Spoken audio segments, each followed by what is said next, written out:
아일랜드의 유명한 극작가가 있는데 버나드 쇼라는 사람이 있는데 그 사람이 죽어서 이 무덤에 무덤 묘비에 이렇게 썼다는 거예요. 우물쭈물하다가 내 이럴 줄 알았다. 묘비에다 그렇게 썼다는 거예요. 되게 유머 있게 쓰신 거죠.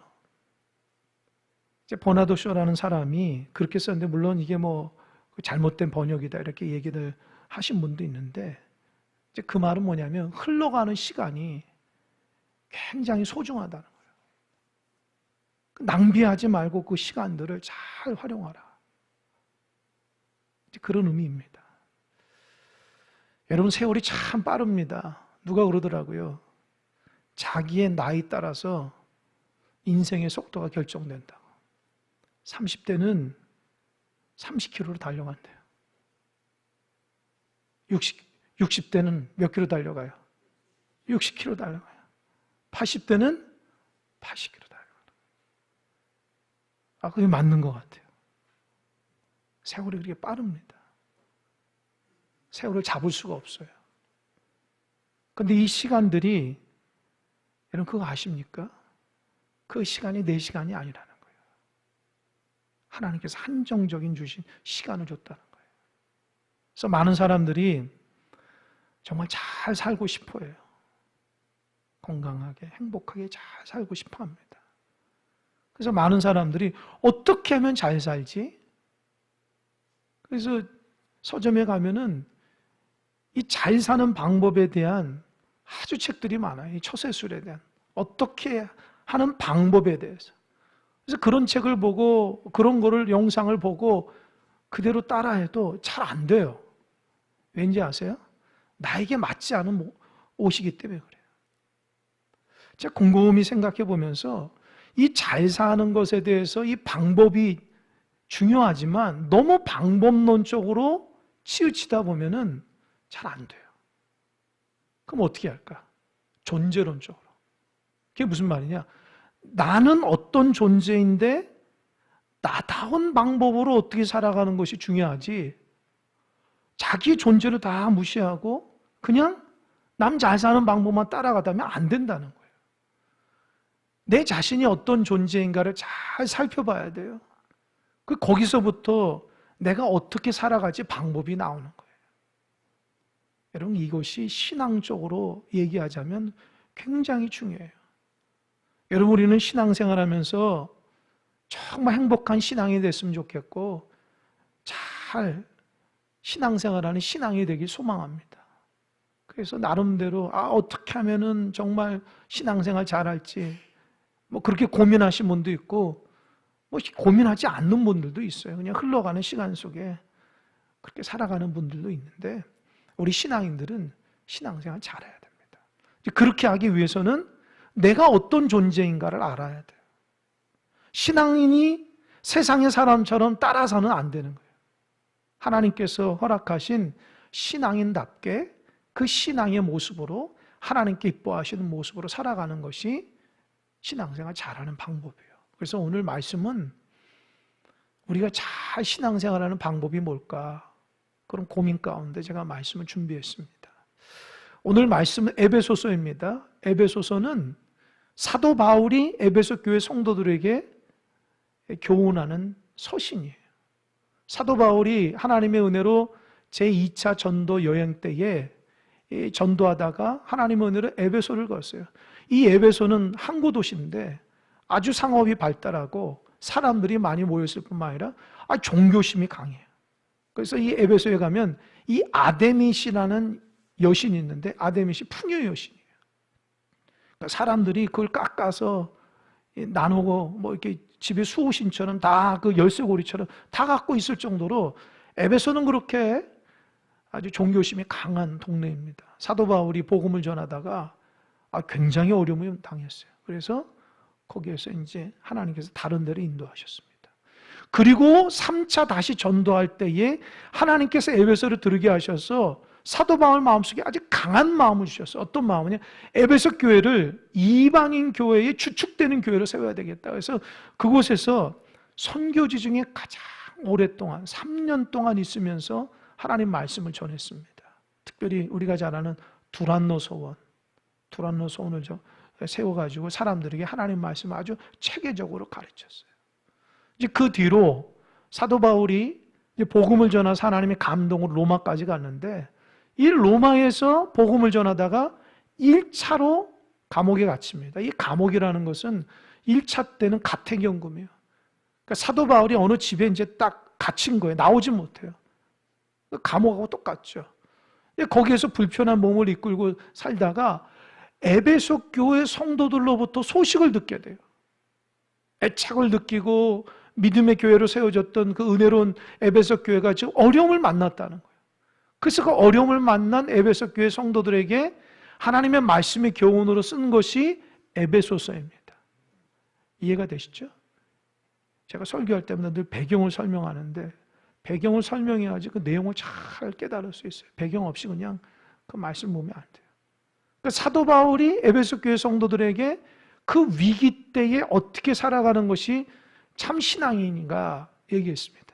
그 에베소 교회는 3가지 어려움이 있어요. 첫 번째 뭐냐? 교회 내적인 어려움이었어요. 교회 내적으로 어떤 어려움이에요? 하나님의 은혜로 교회가 세워졌는데 교회 안에 구성원 중에 유대인이 있고 이방인이 있는 거예요. 처음에는 다 으쌰으쌰 믿음의 길을 걸어가다가 교회가 어느 정도 성장하니까 유대파가 있고 이방인파가 있는 거예요.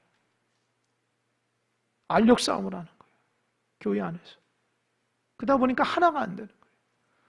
특별히 유대인들은 자기들이 갖고 있는 율법을 중시하고, 이방인들은 자기들이 과거에 살았던 어떤 세상적인 방법들을 그거 가지고 하는 거예요. 그러니까 어떻게 교회가 하나가 안 되는 거예요. 그리스도. 그래서 에베소서를 소위 교회론에 대해서 얘기하는데, 교회 안에서는 이방인인가 유대인이 그리스도에서 하나 돼야 된다. 할렐루야. 그리스도 안에서. 그리스도 안에서. 그게 교회의 근본이라는 거예요. 두 번째로는 에베소 교회의 어려움은 외적인 어려움. 이단이 자꾸 쳐들어오는 거예요. 교회 안에.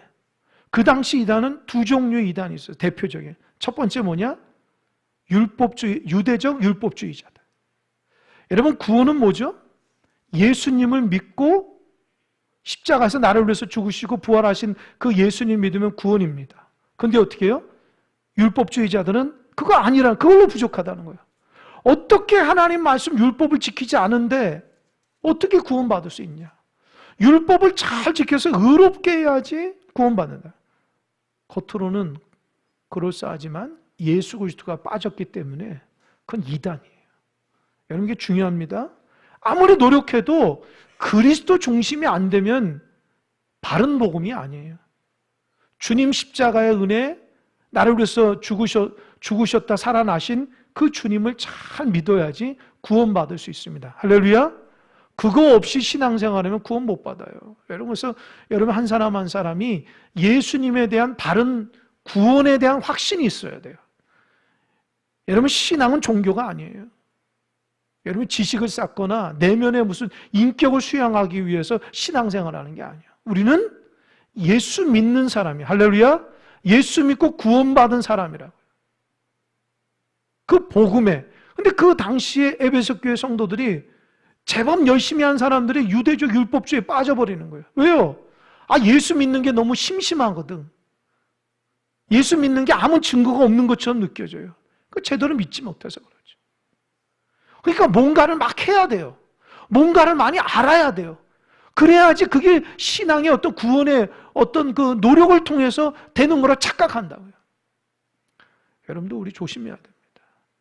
구원은 예수님 한 분이면 됩니다. 할렐루야. 그리고 우리의 행위는 열매로서 드러나. 열매로서. 우리가 무엇을 했기 때문에 구원하는 것이 아니라 구원받은 백성이 당연히 하나님 앞에 온 마음과 정성을 다해서 하나님의 뜻에 합당하게 살아가는 그 열매. 두 번째 이단은 뭔지 아세요? 영지주의.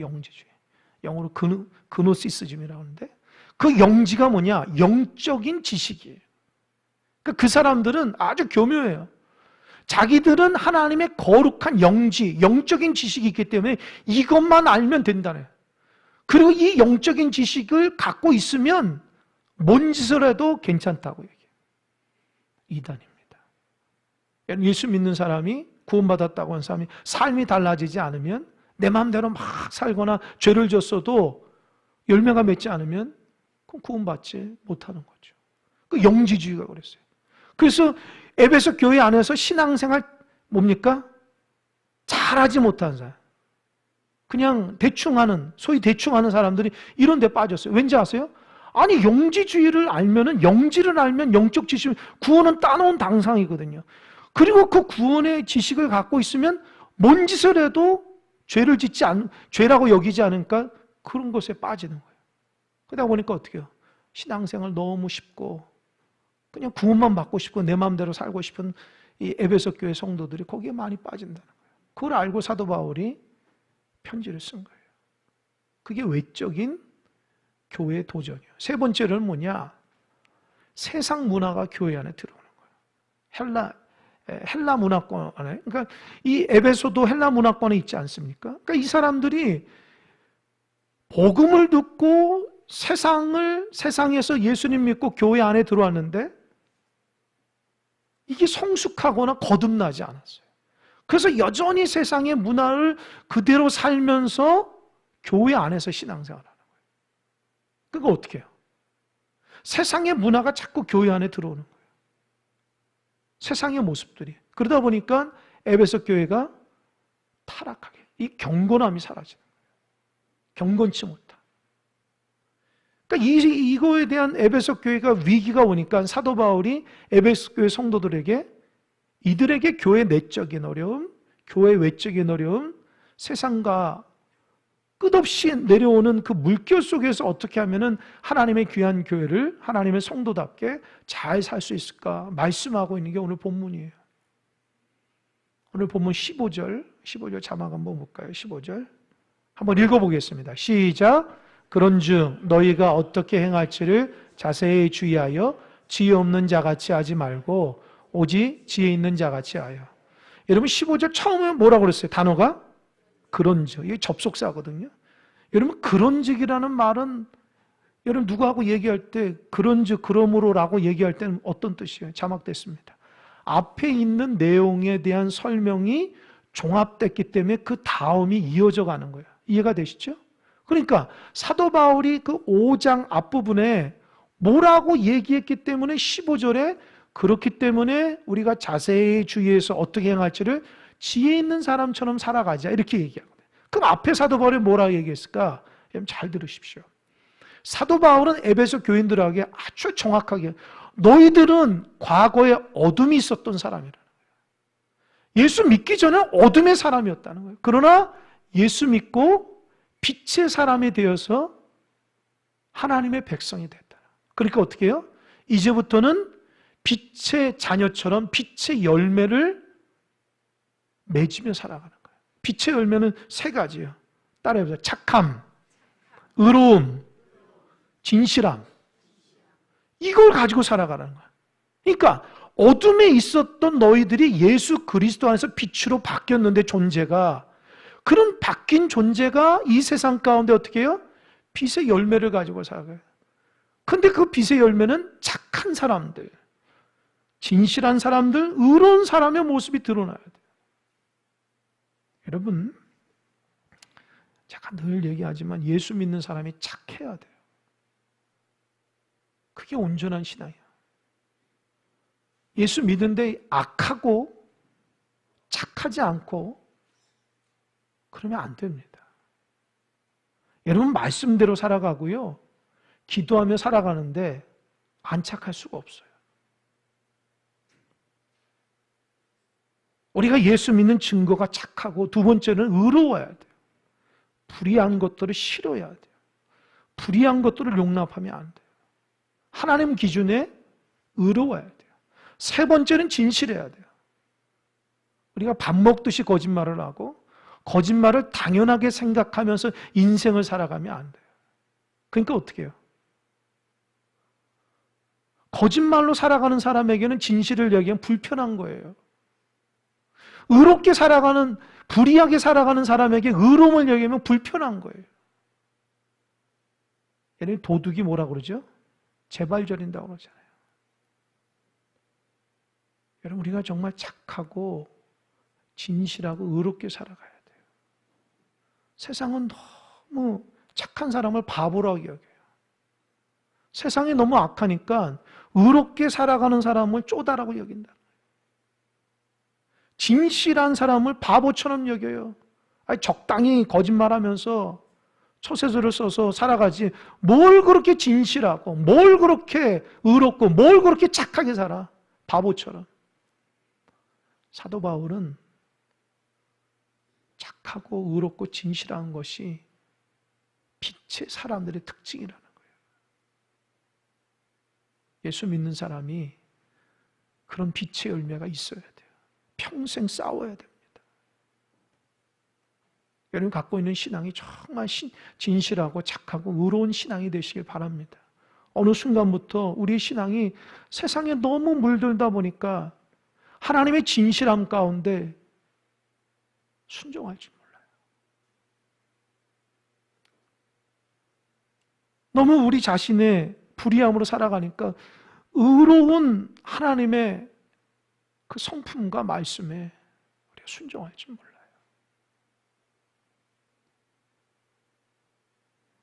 사도 바울은 에베소 교인들한테 빛의 열매를 가지고 살아가라는 거예요. 세상의 방법은 적당히 거짓말을 하고 적당히 불의를 하면서 적당히 그렇게 착하지 않더라도 그게 세상이 잘 살아가는 방법이라 하지만 예수 믿는 사람들은 그게 아니라는 거예요. 하나님 원하시는 방법대로 살아가는 게 쉽지가 않습니다. 이게 거듭난 사람이 아니라면은 하나님 말씀 온전히 받기가 쉽지가 않아요.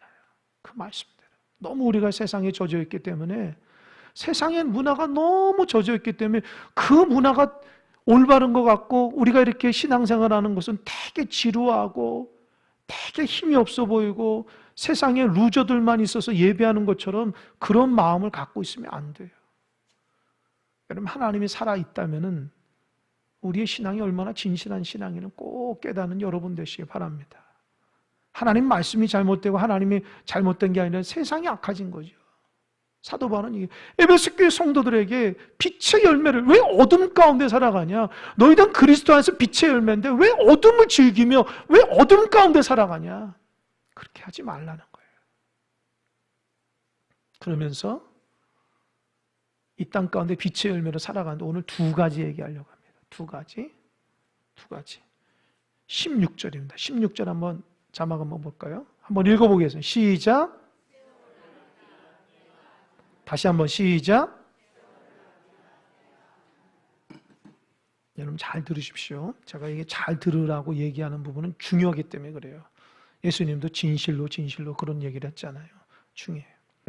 첫 번째는 세월을 아껴야 돼요. 빛의 열매를 갖고 있으려면. 여러분 시간이라는 말을 헬라 사람들은 두 종류로 말하고 있어요. 첫 번째 뭐냐? 크로노스라고 그래요. 이 크로노스는 헬라어로 시분초, 연대기적으로 지금 몇 시 몇 분이 그거를 크로노스라고 해요. 그리고 또 한 가지 시간이 있어요. 카이로스예요. 카이로스. 이 카이로스는 나에게 의미 있는 시간이에요. 그러니까 수많은 시간은 흘러가는 시간이 크로노스 시간이지만 그러나 그 시간이 나에게 의미 있는 시간은 카이로스 시간이에요. 여기에서 세월을 아끼라는 말이 크로노스겠어요? 카이로스겠어요? 카이로스예요. 카이로스. 얘는 그리스 신화에 카이로스 신이라는 신이 있어요. 제가 그림을 한번 보여줬으면 좋은데 이 카이로스 신은 어떻게 되는지 아세요? 저 좀 보세요. 이 머리가 앞머리가 이만큼 길어요. 앞머리가 이만큼 길어요. 이 뒷머리 마냥. 그리고 뒷머리는 없어요. 민머리예요. 그러니까 앞머리만 있는 거예요. 그리고 또 그 카이로스는 이 등에 날개가 있고 이 발 뒤에 발뒤꿈치 뒤에 날개가 또 각자 하나씩 있어요. 그러니까 날개가 전체 3개예요. 그리고 손에는 저울을 갖고 있고 또 한 손에는 칼을 갖고 있어요. 이게 그리스 신화에서 헬라인들이 생각하는 카이로스 신은 다른 말로는 기회의 신, 기회를 얻다. 기회가 주어지다. 기회의 신이에요. 그게 뭐냐? 그들은 어떻게 생각하냐면 이 카이로스가 딱 지나갈 때는 날개로 엄청 빠르게 지나가는데 이 날개가 이 카이로스 지나갈 때에 사람들이 저울이 정확한 판단력을 가지고 정확하게 손으로 어떻게 해요? 그 머리를 꽉 잡으라는 거예요. 나에게 온 기회를 잘 잡으라는 거예요. 만약에 그 카이로스가 지나가면 뒤에서 아무리 잡으려도 머리가 없기 때문에 잡지 못한다는 거예요. 이해가 되십니까? 그러니까 여기에서 세월을 아끼라는 말은 하나님이 나에게 주신 그 시간의 기회를 잘 잡고 기회를 활용하라는 거예요. 여러분, 예수님 잘 믿는 사람의 특징은 시간 활용을 잘해야 돼요. 시간이 내 시간이 아니에요, 여러분. 놀랍게도 그 시간이 여러분의 시간이 아니라고요. 하나님이 우리에게 주신 시간이라는 거예요. 그 시간을 내 시간으로 착각해서 어떻게 해요? 그 시간을 내 마음대로 쓰면 안 돼요. 시간은 하나님이 우리에게 주신 카이로스라고요. 그래서 그 시간을 하나님 우리에게 주신 기회를 잘 잡아야 돼요. 그렇지 않으면 아까 버나드 쇼가 얘기한 우물쭈물하다가 기회를 놓쳐서 내 이럴 줄 알았다. 죽는 거예요. 평생을.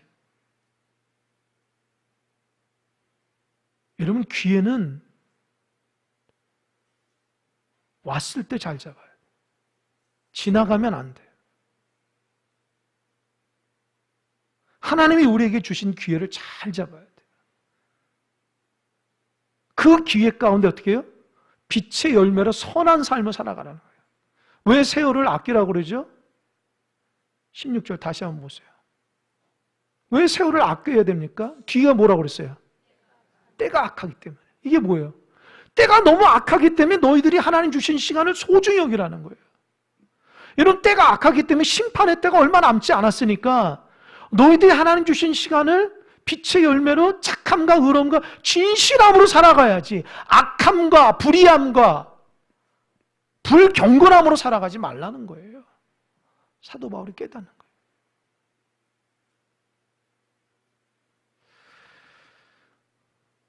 일 년 선배 목사님이 목회하면서 그분이 그 호스피스 병동에서 봉사를 일주일에 한 번씩. 근데 그분이 그 자기가 봉사한 하는 글을 가끔씩 올려요. 제가 며칠 전에 그 목사님 글을 보고 많이 감동을 받았어요. 여러분, 호스피스 병동은 이제 죽을 날이 얼마 남지 않은 사람들이에요. 의술로 치료가 안 된 사람이에요. 말기 암 환자분들. 근데 거기에서 그 목사님이 한 사람 한 사람 가면서 그 마지막 복음을 전해서 그들이 구원받게 하려고 이렇게 애를 쓰는 거예요. 근데 어느 한 분은 여자분을 딱 갔는데 그 여자분이 40대 초반이래요. 근데 얼굴이 참 밝아요. 그분이 말기 암 환자인데 그분 옆에 이렇게 조그만 수첩이 하나 있는데 그 수첩을 보여주면서 목사님 이 수첩에 있는 기도 내용을 좀 기도해 달라는 거예요. 근데 그 수첩을 보니까 그 목사님 눈물 나더래요. 자녀들 위해서 기도한다. 내가 죽으면 우리 자녀들 잘 살아가야 되는데 이 수첩에다 자녀들 이름을 적고 그들이 어떻게 살아갔으면 좋은지 이렇게 깨알처럼 적었다는 거예요. 두 번째, 그분이 교회 다니는데 교회 식구들을 위해서 기도한다. 목회자들부터 성도들 위해서. 세 번째, 자기 주변에 믿지 않는 사람들을 적으면서 이 사람 구원받게 해달라고 수첩에 적었다는 거예요. 그 목사님이, 선배 목사님 그 수첩을 두고 기도하는데 눈물을 뚝뚝 흘리더라고요. 자기가 너무 감동을 받았다. 그 40대 초반 말기 암 환자인 여자 집사님이 자기 인생이 얼마 되지 않지만 그 시간 속에서 하나님 주어진 그 시간 속에서 한 영혼이라도 구하기 위해서, 가족 구원을 위해서, 교회 공동체를 위해서, 주변에 믿지 않은 사람들을 위해서 그렇게 생명 다해 기도하는 그 모습을 보고 그 목사님이 나에게 있어서 하루와 그 집사님의 한 시간은 어떤 의미인가, 생각하면서 자기 시간을 더 소중하게 써야 되겠다. 그런 고백을 하더라고요. 여러분, 우린 천년만년 사는 존재가 아닙니다. 이 세상 가운데 복되게 잘 살아갈 수 있어야 돼요. 언제 하나님 우리를 부르실지 몰라요. 늘 지혜롭게 하나님 우리에게 주신 그 시간들을 지혜롭게 살 수 있어야 돼요. 세상을 허송세월하면서 하나님의 뜻받들어 살아가지 않고 자기 자신을 위해 살게 되면 나중에 하나님 앞에 뭐라고 얘기하겠습니까? 이 땅에서 어떻게 살았니? 제가 그 말씀을 묵상하면서 마태복음 25장에 보면 달란트 비유, 제가 요즘에 굉장히 은혜를 받아요. 어느 주인이 어디 밖에 가는데 뭐라 그래요? 3명의 종을 불러서 1달란트 주고 2달란트 주고 5달란트 줍니다. 그리고 그 주인이 타국에 갔다가 돌아왔어요. 그랬더니 종들이 와가지고 주인에게 보고를 하는 거예요. 2달란트 받은 사람들은 주인님, 나 2달란트 주셨는데요. 제가 그거 받자마자 나가서 열심히 장사해서 2달란트 남겼습니다. 4달란트입니다. 근데 주인이 뭐라 그래요? 착하고 충성된 종아, 너가 적은 일에 충성했으니 내가 큰 일을 맡기겠다. 주인의 기쁨의 잔치에 함께 기뻐하자. 초대해요. 이 5달란트도 똑같아요. 주인님, 제가 5달란트 주인 저에게 줬는데 내가 열심히 해서 5달란트, 10달란트 됐어요. 그러니까 뭐라 그래요? 주인이 착하고 충성된 종아, 너가 적은 일에 충성했으니 내가 큰 일을 맡길게. 너 주인의 기쁨에 함께 동참하자. 그렇게 얘기해요. 근데 1달란트 받은 사람 어떻게 해요? 1달란트만 가져요. 너 왜 1달란트 가져왔어? 아, 제가요 사실은 이게 땅에 묻었다고 왔어요. 왜? 사실은 주인님은 이게 씨를 뿌리지 않아도 막 거두고 자기가 노력도 안 했는데 막 남의 거 뺏고 그런 분 아니에요. 그러니까 내가 나에게 준 이 1달란트가 만약에 잃어버리면 주인한테 죽을 것 같아가지고 제가 겁이 나서 아무것도 안 하고 숨겼다가 그대로 가져왔어요. 이게 마이너스 되면 혼날까봐. 그때 주인이 뭐라 그러죠? 너 나 잘못 봤다 그렇게. 나 그런 사람 아니야. 그러면서 뭐라 그랬어요? 아니 너는 그 1달란트를 은행에 맡겨가지고 조금 이자라도 가져오지 왜 그것도 안 하냐? 그러면서 뭐라 그래요? 악하고 게으른 종아, 내쫓아요. 그래서 슬피 울고 이를 갈미 있으리라. 여러분, 이 2달란트와 5달란트는 주인에게 받은 그 달란트가 자기 거라 생각하지 않는 거예요. 주인이 나에게 맡긴 거예요. 내 거라고 생각하지 않았어요. 그래서 주인이 돌아올 때 그 시간까지 어떻게 해요? 최선을 다한 거예요. 주인의 마음을 아는 거죠. 주인이 어떤 분인지 부지런하게 해서 열매 맺는 걸 좋아하는 걸 아는 거예요. 근데 1달란트는 어떻게 해요? 주인의 마음을 몰라요. 주인의 마음을 불의하다고 생각하니까 이거 마이너스 되면 안 되니까 땅에 묻었다가 가져오니까 주인한테 야단 맞는 거예요. 똑같습니다, 여러분. 그래서 17절이에요. 17절 자막 볼까요? 읽어볼까요? 시작. 그러므로 어리석은 자가 되지 말고 오직 주의 뜻이 무엇인가 이해하라. 어리석은 자가 돼. 주인을 착각해가지고 나에게 주어진 은사와 시간들을 하나님 앞에 소중하게 부지런함으로 열매를 맺어야 되는데 그 시간을 킬타임, 영어로 킬타임이 뭐예요? 시간 죽이는 거예요. 허송세월 보내는 거예요. 여러분, 이 하나님께서 이 시간, 여러분도 우리가 뭐 80세, 90세, 100세지만 하나님 볼 때 영원하신 분이 우리를 볼 때에 100세라는 게 무슨 하나님 볼 때 엄청 긴 시간인 줄 아십니까? 1000년이 하루 같고 하루가 1000년 같대요. 인생이 굉장히 빠르거든요. 그 시간들 하나님 앞에 의미 있는 시간을 해야 되는데 이 1달란트 받은 것처럼 착각한다고요. 영원할 것 같아요. 하나님의 시간으로 만들 줄 아는 거예요. 여러분, 그래서 우리가 나에게 주어진 하루하루를 소중하게 여기며 하나님의 뜻대로 지혜롭게 하루하루로 살아가는 여러분 다 되시길 바랍니다. 어리석은 자가 되면 안 돼요. 뭔가 하나님 앞에 남겨야 돼요. 그 시간은 하나님의 시간으로. 나에게 주어진 하나님의 그 시간을 소중하게.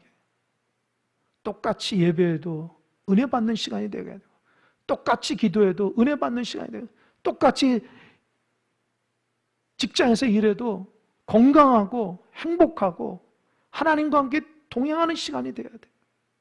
가정에서도 똑같은 시간을 살아가지만 나에게는 카이로스의 기회가 돼서 그 시간이 정말 복되고 아름답고 행복한 시간이 돼야지. 인생을 한탄하며 불의함 가운데 거하고 착함을 잃어버리고 진실함을 잃어버려서 세상의 가치관대로 살아가면 내 자신은 죽는 거하고 똑같아요. 하나님 우리에게 귀한 시간을 주셨습니다. 그 시간을 낭비하지 않는 여러분 되시길 바랍니다. 두 번째로 18절입니다. 18절 자막 읽어보겠습니다. 시작.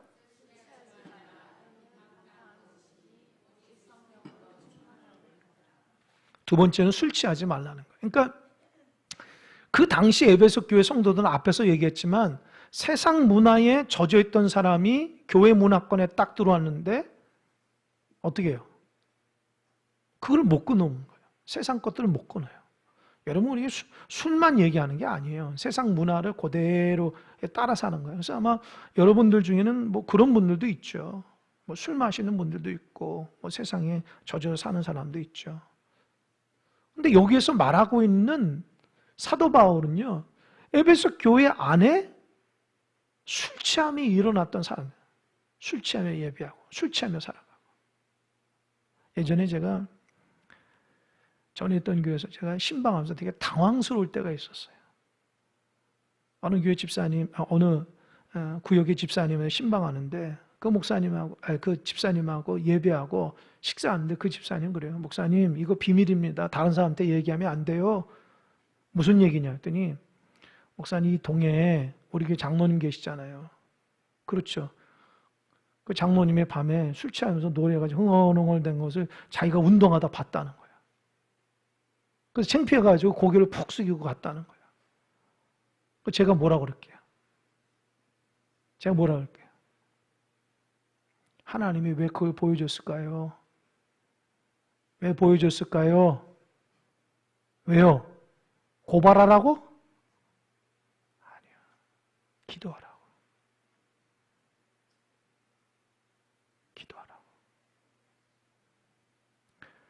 여러분 믿음대로 살아간다 하면서도 그렇지 못한 사람들이 많아요, 여러분. 그걸 보면서 우리가 교훈을 삼아야 돼요. 술 마시면서 강대 싸면서 기도한다 생각해 보세요. 그러니까 교회 지도자니까 그게 문제가 있는 거죠. 여기서 말하는 술 취하지 말라라는 말은 뭐냐? 세상 문화, 예수 믿고 어둠을 잊어 빛으로 살아가는데 그런 것들을 자꾸 끊지를 못하는 거예요. 제가 이 주석을 몇 개를 찾아보면서 이게 무슨 말이에요? 왜 교회 안에서 술 취하지 말라고 얘기했을까? 교회 안에서 성령의 충만함을 받으러가 얘기하면 되는데 술 취하라고 말라는 건 이해가 안 되는 거예요. 어떻게 당연히 그래야 되는데? 그러니까 보니까 그 당시에 사람들이 자료를 보니까 술을 먹는 이유가 있었대요. 첫 번째, 너무 괴로워서 술을 먹었대요. 근심이 많아. 두 번째, 재밌는 일이 없으니까 재미있게 하려고 술을 먹었대요. 세 번째로는 이게 좀 묘해요. 신하고 교제하기 위해서 술을 먹었대요. 그러니까 술을 먹으면 약간 알딸딸하잖아요. 그런 기운으로 하나님 앞에 무슨 뭐 이방신에게 그런 종교들이 많았다는 거죠. 그러니까 어떻게 해요? 죄책감이 없었던 거예요. 근데 뭐라고요? 사도 바울은 술 취하지 마. 이는 방탕하다는 거예요. 그 삶이 그렇게 괴롭고 기쁨이 없어서 뭔가 신과 교제해서 했는데 인생에 보니까 달라지지 않고 또 방탕하다는 거예요. 그래서 그 나온 결정이 뭐냐? 성령의 충만함을 받으라는 거예요. 여러분 술 취한 사람하고 성령의 충만함하고 비교할 때 비슷하대요. 저는 술을 안 먹어봐서 잘 모르겠는데 성령이 충만하면 막 기쁨이 막 밀려오거든요. 감사가 넘치고 막 찬양이 나오고 막 그래. 그리고 술 먹으면 또 노래가 나오고 막 기분이 좋아지고 그러잖아요. 그러니까 그러지 말고 하나님 앞에 선한 것인 성령의 충만함을 받으라는 거예요. 이 성령의 충만함이 뒤에서 나오는 세 가지예요. 첫 번째 뭐냐? 찬송이 나온다는 거, 입에서. 기쁨의 찬송이 나온다. 두 번째 감사가 터져 나온다는 거. 세 번째로는 그리스도를 복종하는, 서로 그리스도를 경외하면 피차 복종하는, 서로를 섬기게 되는 거예요. 그러니까 성령이 충만하면 세 가지.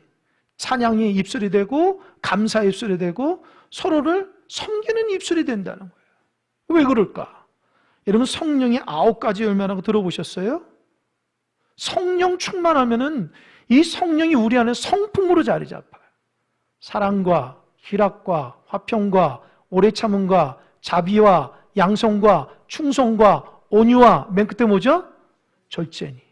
이 9가지 열매가 있어서 이게 성품으로 드러나기 때문에 이 찬양, 희락, 기쁘니까, 사랑하니까. 감사, 하나님의 은혜가 있으면 감사가 막 터진다는 거예요. 이런 것들이 성령의 충만함으로 살아가는, 빛된 삶을 살아가는 사람에게는 이게 자연적인데, 여전히 예수 믿어도 세상에 젖어서 살아가게 되면 이게 인위적으로 된다. 인위적. 오히려 그런 것이 나를 방탕하게 만들고 나를 더 힘들게 만든다는 거예요. 그래서 사도 바울이 정확하게 빛된 사람은 성령의 충만함으로 살아가시라. 할렐루야. 우리는 안다고요. 이 진짜 기쁨하고 가짜 기쁨을 알아요. 진짜 기쁨은 하나님 주시는 은혜예요. 가짜 기쁨은 잠깐 즐거운 거예요. 그 예수 믿는 사람이 구분을 못하면 세상에 푹 빠져 살면 즐거운 것 같아요. 근데 어떻게 해요? 혼자 있을 때 힘들어요. 허전해요. 공허해요. 왜요? 가짜 기쁨이니까 그래요. 세상은 재미있지만 기쁨은 없어요, 여러분. 세상에는 편안함이 있지만 평안함이 없다고요. 예수 믿으면 기쁨하고 평안함이 있는 거예요. 이 근본적인 예수 믿는 사람에게. 그래서 참 신앙생활 하는 사람이 갖고 있는 평안함이 있고, 반대로 신앙생활 하지만 세상에 묶여 살아가는 사람은 늘 쫓기는 것 같아. 그런 모습에서 얼굴에서 평안이 없어요. 기쁨이 없어요. 다 뭔가 쫓기는 것 같고, 뭔가 이루지 못한 것 같고, 뭘 말해야 되만 것 같고, 이렇게 막 이렇게 불안하고 막 그런 인생들이 많아요. 근데 여러분, 성령의 충만함이 있으면 이런 것들이 사라져서 은혜로 살아갈 줄 믿으시기 바랍니다. 여러분, 우리가 신앙에서 잘 살려면 두 가지를 꼭 지키세요. 첫 번째는 어떻게 해요? 세월을 아껴야 돼요. 한정된 시간을 주님의 은혜 가운데 시간으로 바꾸시고, 할 수 있는 최선을 다해서 하나님 앞에 예배하고 기도하고 복음 전하고 선한 삶을 살아가시기 바랍니다. 언제 우리에게 그 기회가 박탈될지 몰라요. 영원할 것 같아요? 절대 그러지 않아요. 태어나는 건 순서가 있지만 하나님 불러가시는 건 순서가 없다는 거 아십니까? 하나님이 언제 우리를 불러갈지 우리는 몰라요. 대신 우리는 이렇게 하나님 주신 기회 가운데 살아가는 거예요. 이 기회라고, 이 기회가. 이 기회를 어떻게 해요? 잘 복되게 살아갈 수 있어야 돼요. 그 시간을 값지게. 두 번째는 어때요? 세상에 너무 젖어서 살면 안 돼요. 하나님의 가치관을 가지고 성령의 충만함 가운데 진정한 기쁨으로 살아가야 됩니다. 신앙생활하는 것이 기쁨이 없고 재미가 없는 사람은 뭐가 문제가 있죠. 하나님께서 기쁨 되신 하나님, 은혜 되신 하나님 앞에 내가 그 단계까지 갖지 않거나 내가 그 하나님의 세상의 마음을 내려놓고 신앙생활을 하지 않으니까 기쁨이 없는 거죠. 왜 기쁨이 없어요? 기쁨 없으면 우리가 신앙생활 필요가 없잖아요. 그러니까 하나님의 은혜가 있어야 돼요. 마지막으로 한 가지 예화를 드립니다. 제가 지금 읽어드리는 말하는 그 예화는 제가 굉장히 큰 감동을 받았어요. 하나님께서 이번 한 주간 동안 기도하면서 참 하나님 나에게 은혜 주시구나. 이게 이제 우리 공동체 가운데 주신 은혜라고 생각해요. 제가 오늘 영상을 하나 봤는데 설교 준비하면서 피곤해서 이게 영상을 하나 봤는데 그게 뭐냐, 시골 의사 이야기라는 그 영상이에요. 그분이 유튜버인데 시골 의사가 있더라고요. 그분이 그래요. 자기는 104년 된 교회를 다닌다. 104년 된 교회.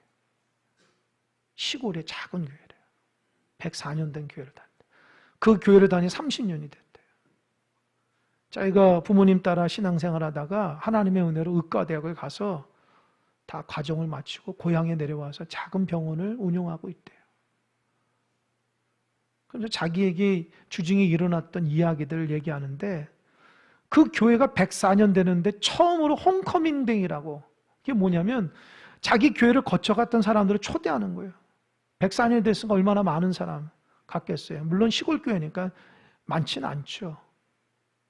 근데 어느 날 장로님이 자기에게 이만큼 한 묶음의 사진을 주면서 영상을 좀 만들어 보라고 주더라는 거예요. 그래서 내가 알겠습니다 하고 집에 가서 하려고 하니까 뭐 환자도 많고 병원에 일도 많은데 막 짜증이 나더래요. 아, 내가 할 일이 없는데 왜 이렇게 할 일이 많은데 이런 걸 하냐. 그래서 안 했다는 거예요. 그러다 생각해 보니까 오죽했으면 나 같은 사람한테, 일꾼이 없으니까 나 같은 사람한테 맡겼겠지. 아니면 자기는 뭐 영상도 유튜브에서 올릴 줄 알고 그러니까 편집을 할 수 있으니까 자기한테 할 수 있으니까 주신 거란 기회라고 생각해서 그걸 했다는 거예요. 그 밤에 그 사진을 이렇게 보면서 사진을 촬영하면서 이렇게 하는데 자기가 깜짝 놀란 게 그 사진 안에 그 104년 된 교회에 나이 많으신 장로님들과 권사님의 젊었을 때 사진이 있다는 거예요. 한 4, 50년 된 전에 있던 사진. 그러니 얼마나 생각해 보세요. 우리 권사님 집사님은 연세 많은 4, 50년 전에 얼마나 팔팔하고 젊었어요. 근데 그 사진을 보니까 이분이 감동을 받은 거예요. 그럼 사는 말이 우리 교회 맨 앞에서 장로님 권사님들 예배 드리는데 이분들이 나이가 들어가 8, 90대 가지고 지팡이를 쥐고 막 교회에 와서 예배하고 몸이 불편하니까 자녀들이 막 부축해서 와서 예배를 드리는데 알고 보니까 젊었을 때는 이렇게 멋지고 훌륭하고 강건한 분이 있었다는 것을 자기가 알게 됐다는 거예요. 그러면서 갑자기 그런 생각이 들더래요. 지금 104년인데 46년을 해서 150주년 홈커밍데이를 할 때에 진짜 누군가 자기 후손이 똑같이 나도 이 자리에 있다고 이 사진에 있을까라는 생각이 들더라는 거예요. 4, 50년 흘러서 나도 그 자리에 그 교회를, 시골 교회를 지키면서 있을까라는 생각이 들더라는 거예요. 그래서 회개를 했다. 어떤 회개 아니야. 사실 자기가 의사를 해서 좀 큰 교회, 세련된 교회, 엘리베이터도 있고 스피커도 빵빵하고 찬양대도 아주 그냥 많아가지고 잘 되고 카페도 있고 시설이 좀 그런 교회를 다니고 싶었다는 거예요. 자기가. 그런데 그 영상을 딱 보면서 회개했다는 거예요. 그 나이 많으신 8, 90대 되는 장로님들과 권사님들이 어디 떠나지 않고 104년 동안 그 교회를 지켜나가면서 하나님의 은혜를 지켜나갈 때 그들에게 시간이 얼마나 복된 것인가라고 생각할 때에 자기가 눈물이 나더래요. 그분이 신앙이 좋은 분이 그 좋은 분 같지가 않아요. 그런데 자기가 그 영상을 만들면서 감동을 받았다는 거예요. 하나님은 저기 시골 교회 막 변변치 못하고 무너져가는 교회도 하나님 그 교회를 지켜나가기 원하신다는 거예요. 자기가 깨달았다. 그리고 하나님께서 그 사람들에게 감동을 주셔서 4, 50년의 시간이 흘러도 그 자리를 지켜나가며 예배할 때 온몸이 다 병들고 힘들고 어렵지만 이런 사람들이 천국의 상이 큰 게 아니야. 그런 생각이 들더래요. 그래서 자기도 부족하지만 104년 된 교회를 잘 지켜야 되겠다. 그런 고백을 하더라고요. 제가 감동을 받았어요. 그 어떤 설교보다도 굉장히 은혜가 되더라고요. 그러면서 그 사람 댓글에 그 댓글 때문에 제가 감동을 울었어요. 뭐라 썼냐? 들어보십시오. 교회는 탁월하고 유능한 사람으로 지켜지는 게 아니라 초라하지만 진실하게 예수님과 교회를 사랑하며 그 자리를 온몸으로 지키신 분들로 오늘까지 왔다는 사실을 느낍니다. 다시 읽어볼게요. 교회는 탁월하고 유능한 사람으로 지켜진 게 아니라 초라하지만 진실하게 예수님과 교회를 사랑하며 그 자리를 온몸으로 지키신 분들로 오늘까지 왔다는 거예요. 생각해 보니까 큰사랑교회도 오래되지 않았지만 우리 연로하신 집사님, 권사님들도 그 자리를 지켜나가면서 이들의 시간 속에서 하나님의 시간으로 나에게 주어졌다 생각하고 그 하나님 시간을 하나님 사랑하고 교회를 지켜나가는 그 마음으로 세월을 살아가고 있는 거예요. 세상에 즐겁고 좋은 거 많지만 구별해서 하나님의 성전에 와서 예배하고 지키며 살아가는 이런 사람들이 하늘의 상이 크지 않습니까? 세상이 볼 때는 별 볼 일 없지만 초라하고 하지만 진실해서 온몸으로 하나님의 나라를 지켜나가는 사람들. 여러분, 우리가 그런 사람이 돼야 됩니다. 어느 순간부터 우리가 세상적이 되어서 그런 걸 못 봐요. 세상에 잘 되는 게 하나님의 뜻이 아니라 하나님 나에게 주시는 그 소중한 시간들을, 기회들을 하나님 사랑과 교회 사랑을 통해서 그 자리를 복되게 지키는 것이 하나님의 사람이라는 거 잊지 마시기 바랍니다. 두 가지를 잘 지켜나가서 여러분 인생 가운데 멋진 신앙인들 되시기를 주의 이름으로 간절히 축원합니다. 아멘.